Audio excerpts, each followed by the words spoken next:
langsung. Oke, record.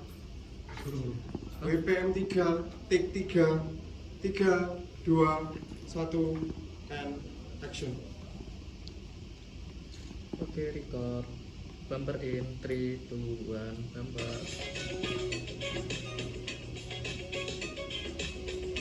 5, 4, 3, 2, 1.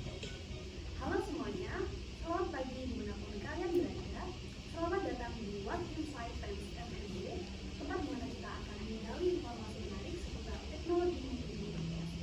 Bersama saya Auren Safila yang akan menemani kalian selama beberapa menit ke depan. Nah, kali ini saya akan mengajak kalian untuk berkenalan langsung dengan salah satu dosen dari Prodi Teknologi.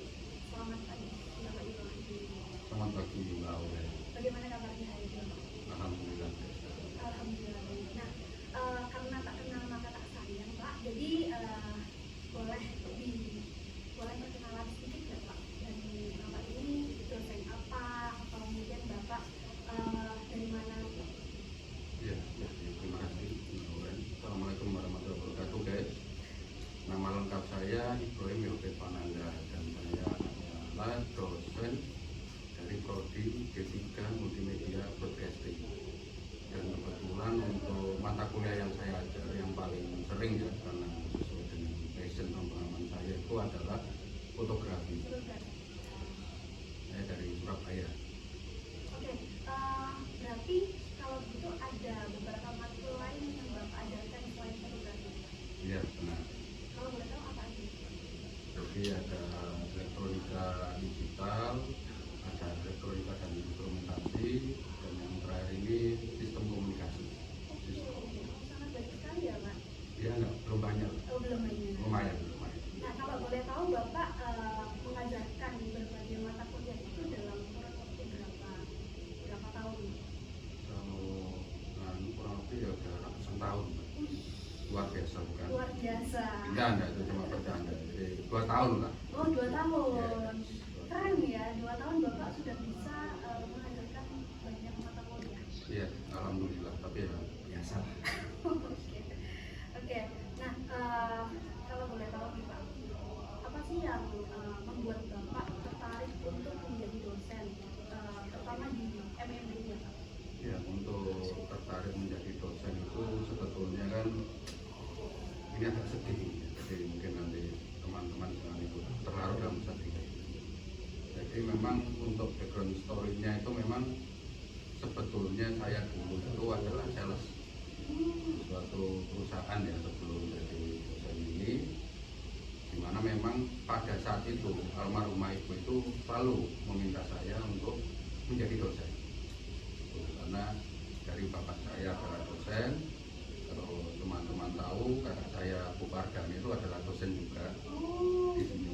Iya, jadi kebetulan memang saya bekerja dulu, saya kuliah di sini D4 informatika yang sekarang ya. Itu dulu saya sambil menyambi sebagai fotografer sama punya wedding organizer. Itu jadi sambil kuliah, sambil bekerja, terus lulus, saya lanjutkan itu fotografinya.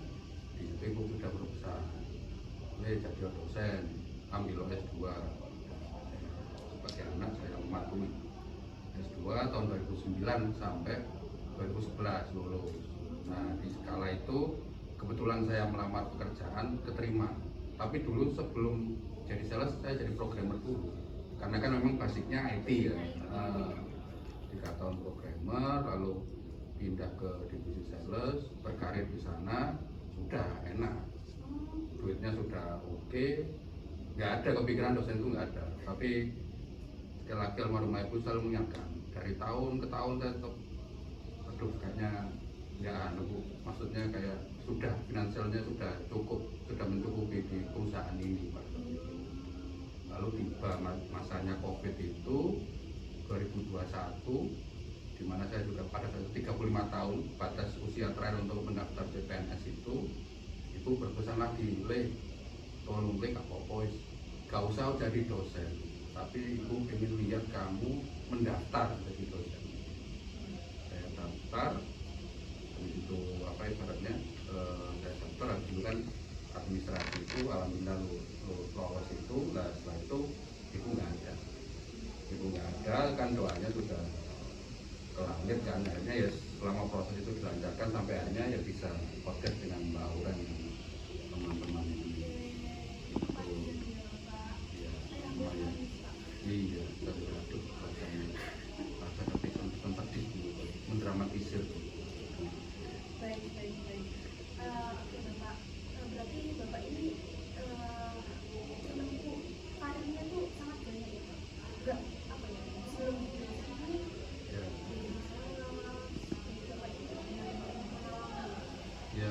iya sih, iya sih gitu. Oke baik, selanjutnya nih, kan Bapak menjadi dosen selama 2 tahun ya Bapak? Iya. Kalau boleh tahu ada nggak sih seragam mungkin dari mahasiswanya atau seperti apa gitu Pak? Kan setahu saya nih, kalau mahasiswa sekarang ini kan banyak yang istilahnya itu gengsi Pak. Tuh. Dan pastinya dari mereka ini juga punya pandangan dan punya prinsip masing-masing gitu Pak. Nah pasti juga sulit gitu Pak untuk memberikan apa ya, kayak ilmu atau wawasan-wawasan kepada mereka gitu. Nah dari Bapak ada nggak sih cara untuk mengatasi hal ini? Kalau saya kebetulan kan dulu jadi sales, ibaratnya kan sering berkomunikasi dengan pelanggan dan sebagainya, dan kebetulan saya juga sudah punya tim dan memang isinya juga kebetulan sama seperti kalian ini anak-anak muda. Oh, oke. Ketika ditanya gimana cara inline-nya dengan anak muda zaman sekarang, ya memang sudah tidak bisa seperti dulu, harus kalau dari saya pribadi pengalaman ya bertukar dari hati ke hati. Jadi ibaratnya apa sih yang inline dengan mereka sekarang itu, permasalahan apa, itu dapat saya jawab dengan pengalaman saya sembari saya mengajarkan mata kuliah gitu. Berarti bisa dibilang Bapak ini termasuk salah satu dosen favorit dari mahasiswa MMB ya Pak? Tidak suka, Oh enggak juga. saya low profile, Low profile. mereka yang menilai. Oke, jadi untuk teman-teman ya yang bisa menilai, terutama dari teman-teman MMB ya, mungkin bisa dilihat track recordnya Bapak Ibrahim. Yes. Beliau adalah dosen yang sangat baik, yang sangat kompeten ya Bapak. Dan insya Allah. Insya Allah. Oke. Nah selanjutnya saya akan bertanya lebih lanjut kepada Bapak Ibrahim terkait dengan apa sih itu fotografi, terus gimana Bapak bisa mendalami fotografi lebih dalam. Namun untuk jawabannya akan kita tahu setelah jeda pariwara berikut.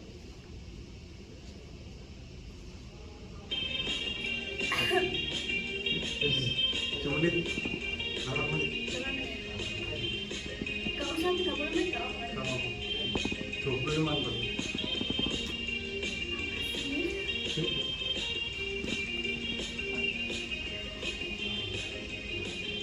Ya apa ini? 1 menit. apa ya dan nanya apa lagi? Fotografi.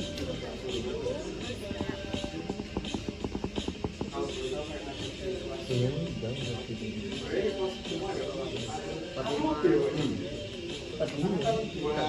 2 tahun belakangan. Ya berarti adik kelasmu 1 2 ini kelas 2 itu.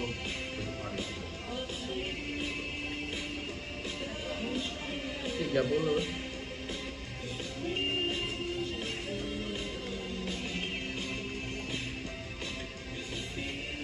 Sek 20.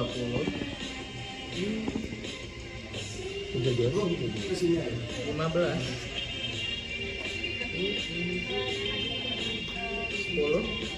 10, 9, 5, 4, 3, 2, 1. Oke, kembali lagi dengan saya Auren Sofila dan Bapak Ibrahim. Nah, selanjutnya nih, saya mau tanya nih Kak, terkait dengan peran Bapak sebagai dosen ini. Nah, Bapak sebagai dosen ini mengajarkan mahasiswa MMB ini dari kelas 1 sampai kelas 3 atau bagaimana? Kalau dari saya untuk yang 2 tahun belakangan ini memang sementara saya masih terhadap 2. Oh,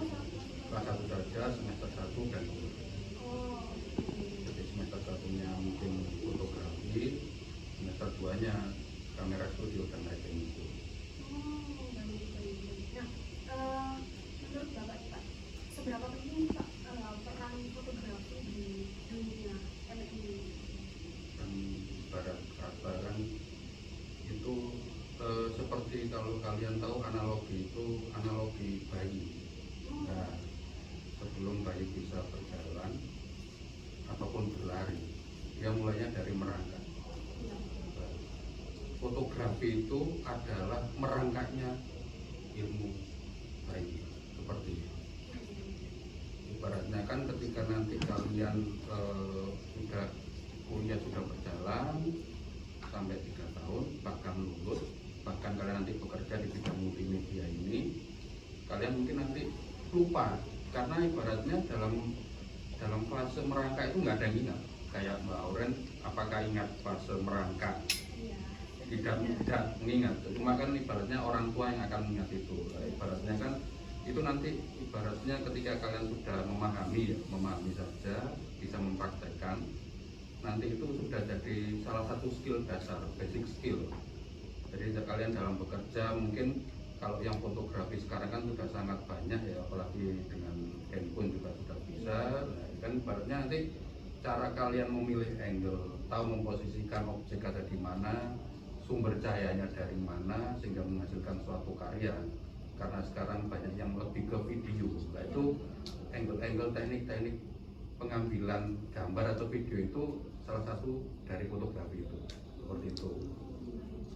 Lalu bagaimana Bapak mengintegrasikan konsep fotografi itu ke dalam kurikulum MMD, Pak?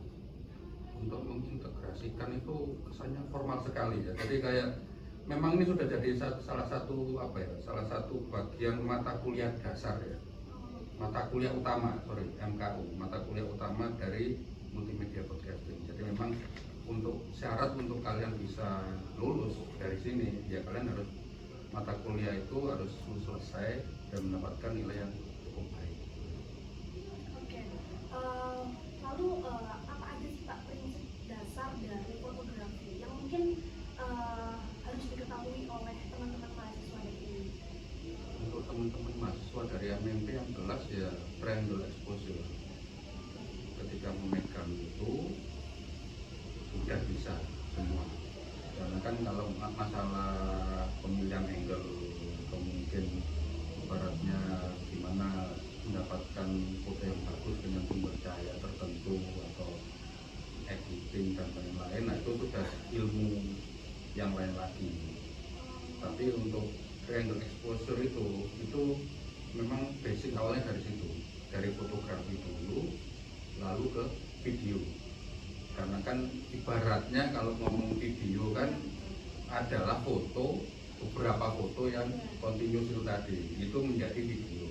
Nah, tetap triangle exposure-nya itu tetap harus diperhatikan. Jadi ya mungkin dong, karena ibaratnya kan kayak kalian membuat seperti acara seperti ini kan harus tahu, oh berarti objeknya kita narasumber sama host berarti harus terang. Berarti di setting misalnya harus berapa, shutter-nya harus berapa, gain-nya lampu itu harus berapa. Jadi nggak terlalu over tapi juga nggak terlalu under. Jadi pas, bisa dilihat enak.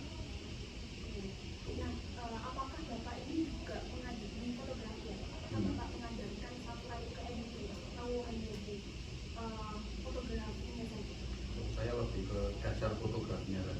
Karena kan sekarang seperti yang teman-teman ketahui kan sudah ada AI kan macam-macam, editing juga, softwarenya juga sudah beragam.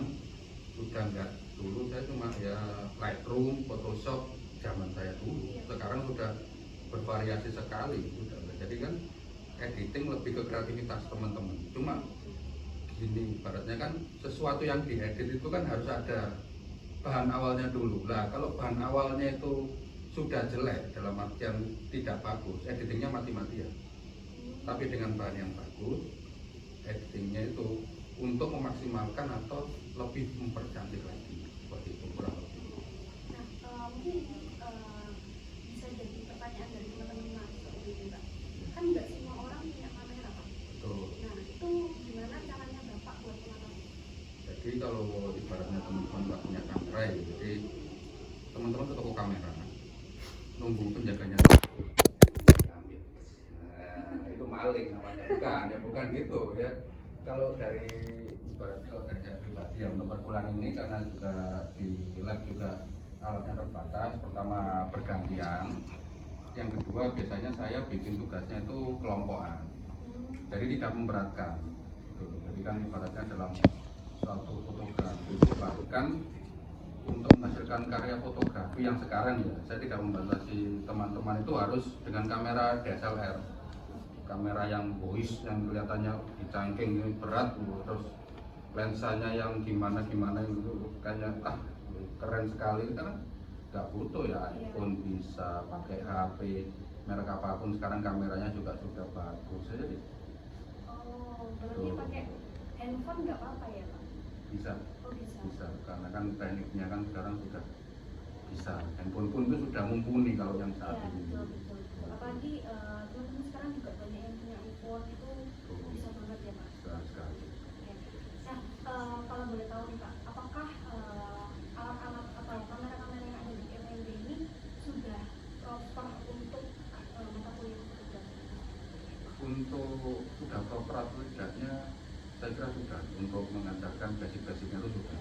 Cuma memang untuk kedepannya itu nanti kan bersama galernya foto video ya, tentu kita alat akan diadakan lagi. Jadi kan karena ilmunya ini kan terus berkembang dan memang istilahnya untuk yang saat ini itu terus terang bagi saya sebagai dosen sangat mudah, karena kalau dulu kan harus gimana sih suatu fotografi itu bisa menghasilkan karya foto yang luar biasa lah, alatnya dulu sudah jelas ya, DSLR pun dulu itu pure hanya untuk foto, nggak ada yang sekarang kan sudah buat video dan lain-lain, itu sekarang sudah sangat beragam dan sudah sangat canggih sekali. Jadi saya rasa sudah sangat mudah sekarang untuk alat, karena apapun selama ada kameranya bisa menghasilkan karya foto. Nah, kalau boleh tahu nih Pak, ada berapa lab sih Pak untuk menunjang fotografi ini? Untuk lab untuk menunjang fotografi itu sekarang kalau yang sudah tahu di lantai sebelah sini ada 2 ya, selain yang di D3 itu untuk audio video itu ya, di sini sama studio pertunjukan. Oke, berarti ya cukup mumpuni ya Pak ya untuk fotografi ini sendiri. Oh, nah, karena fans Jos. Oke, nah mungkin bisa diceritain nggak Pak, ada nggak sih apa jenis-jenis proyek dari fotografi ini yang Bapak ajarkan kepada mahasiswa? Untuk yang ya, karena kan setiap saya kan ngajar kelas 1 dan rata-rata yang saya ajar 2 tahun ini ada yang dari STM atau sekarang SMK multimedia lah. Beberapa dari mereka itu sudah kayak ada ambil proyekan foto-foto gitu.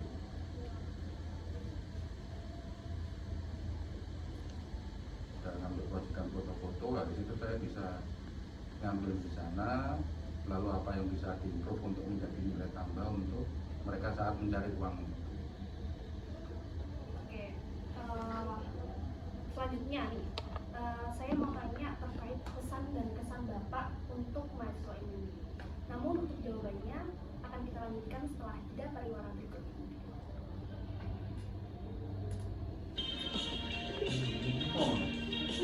Kejauhan, Pak? 18 menit. Maksudnya gimana? Ente, masalahnya kayak ini kayak Iya gini. ini Pak.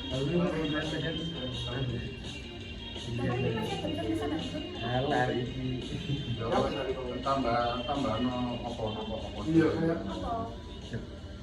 Terus makan kabel soalnya. Apakah jadi pertanyaan awal kita, apakah mahasiswa wajib paham wajib expert fotografi 45 tapi dari awal berarti Tambah no ya. bisa nyatakan apakah pasal ini sudah ada Oh iya ya. apa ya? Tapi ini aku udah pesan-pesan ya. Aku kan pulang kan. Ya kan pas sertifikat sebelum tadi kan itu. Iya, tambahan sebelum masuk ke perusahaan 20 mungkin sebelum masuk ke perusahaan saya ada pertanyaan lagi Pak. 15 10 5 4 3 2 1. Oke, kembali lagi dengan saya Auren Safla dan Bapak Iqbal. Oke, sebelum lanjut ke pesan dan kesan Pak,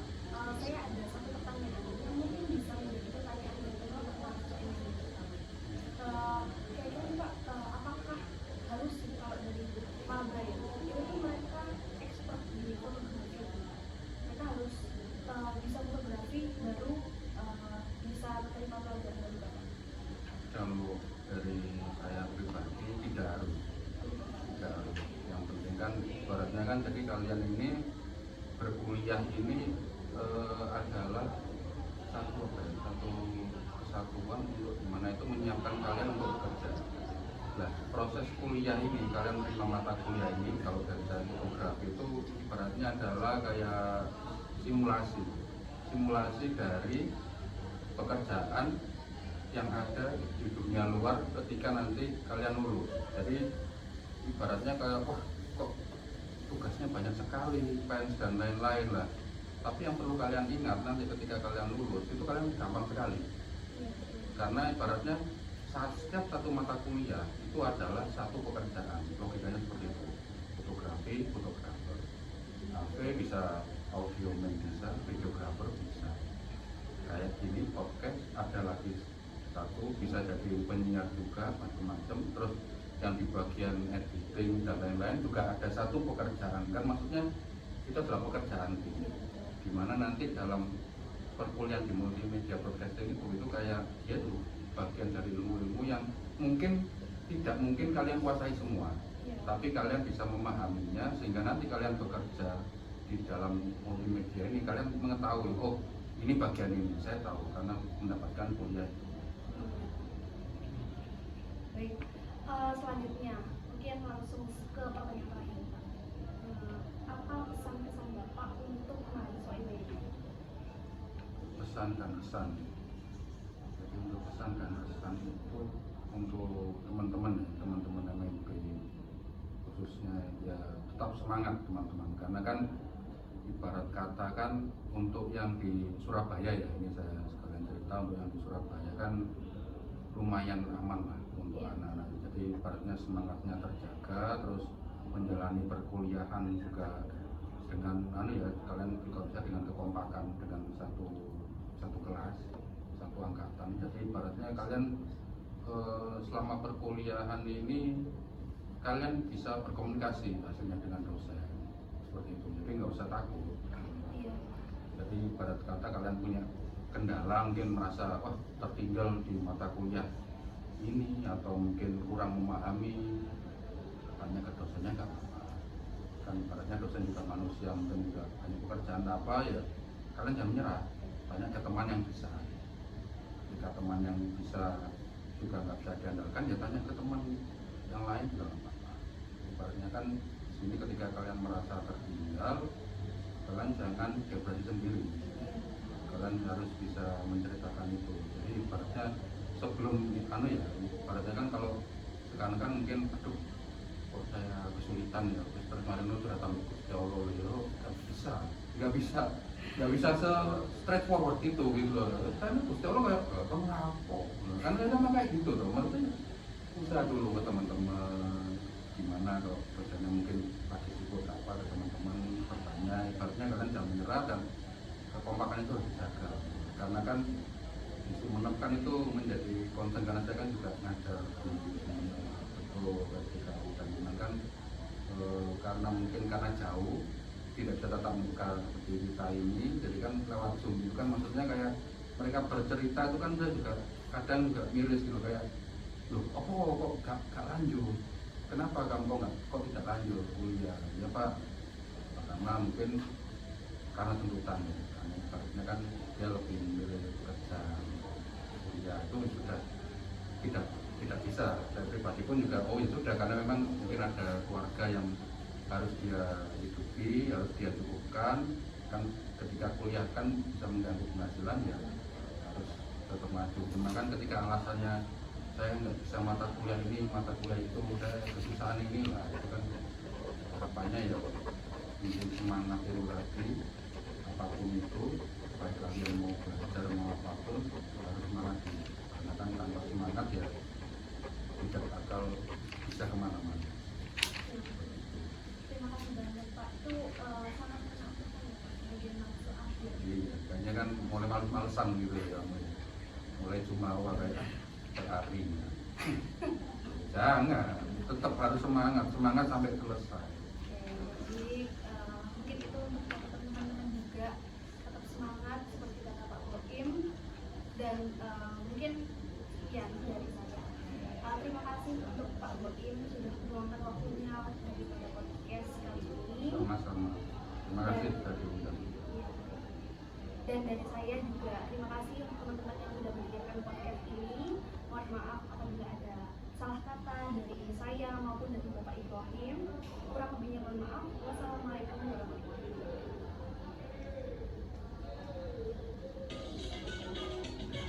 Terima kasih Bu Ini.